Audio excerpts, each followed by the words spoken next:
তোমাদের সামনে দুটো ড্রাগন ফল রাখা রয়েছে, একটা সবুজ আর একটা লাল। এই ফলটা যতদিন গাছে সবুজ অবস্থায় থাকছে ততদিন আমরা জানবো যে ফলটা এখনো পাকেনি, এখনো বড় হওয়ার সম্ভাবনা রয়েছে। কিন্তু এই ফল যদি একবারের জন্য লাল হয়ে যায় বা রেডিশ হয়ে যায় তখন বুঝে নিতে হবে এই ফল কিন্তু আর আকারে বাড়বে না। তো যখন বুঝতে পারছি ফলটা পুরো লাল হয়ে গেছে তখন কিন্তু সেটা পেরে নেওয়ার সময় হয়ে এসেছে। কোনো লাল রঙের ড্রাগন ফল যদি ছোট হয়ে থাকে তার মানে এই নয় যে ফলটা কাঁচা।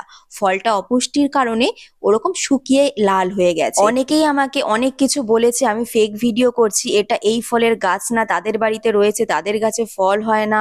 তারপরে হচ্ছে কোনটা ঠিক ফল তুলতে হয় আমি সেটাও জানি না, বোকা অনেক কিছু অনেক রকম বাজে তোমরা কমেন্ট করেছো। আসলে আমি তোমাদেরকে একটা কথাই বলবো, তোমরা না জেনে না বুঝে আগেই কিছু বলো না, কিছু বলার আগে তোমরা গুগল বা ইউটিউবে দেখে নাও তারপরে কমেন্ট করো কিন্তু বন্ধুরা।